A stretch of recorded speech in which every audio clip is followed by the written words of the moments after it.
Clear prop!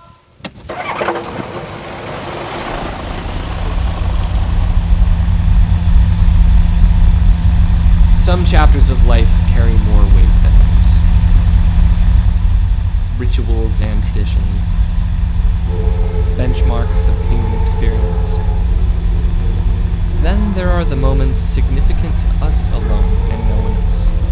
The rites and rituals we bring on ourselves, the most significant ones that we have.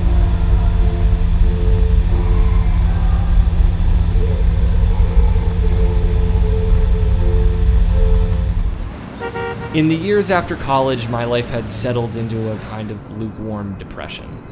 I had lost something.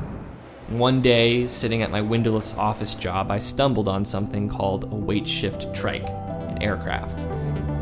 It looks pretty much like a hang glider on top of a go-kart. I thought, what if I just flew that thing across the country? The idea was that instantaneous. I talked to my best friend Stephen. Gotta look all sexy. He's a filmmaker. Hey there. Better than that. And a perfectionist. Hey there. We made a plan. Moved to California, learned to fly a trike, and pilot it back across America. This is where we start from. Low dive. We are the youngest trike pilots, but I wanted to toss myself into a new process like this. We had no idea what we were talking about. It is July 1st, and I haven't flown in probably 2 months. I have not been doing video diary entries because I am frankly just stuck so much with this project that I don't even want to talk about it. I just want to fly and remind myself why I'm here and feel something, because right now I don't feel enthusiasm for this project at all.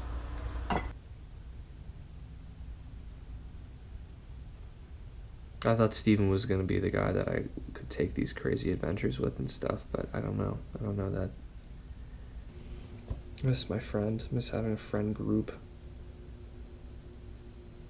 I don't want to feel like an outsider here. I want to become integrated here.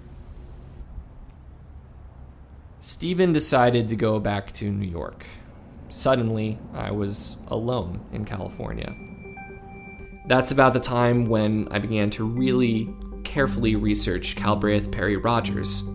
He was the first man to ever fly a plane across America. This was just 2 years after the airplane was invented.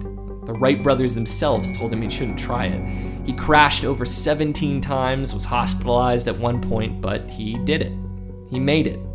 It was a drive to finish something, no matter what. 3 months turned into 3 years.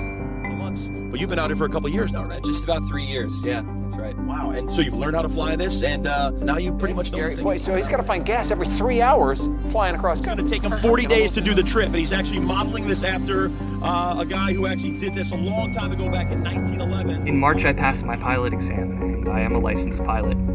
So after thousands of dollars and time spent on training costs, fuel, insurance, sleeping on a concrete hangar floor for a month, and having my engine die on me at 1,000 feet, none of it, in the end, prevented me from pursuing my dream.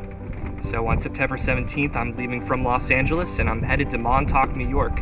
It'll be exactly 105 years to the day that Cal Rodgers left Brooklyn, headed to the West Coast.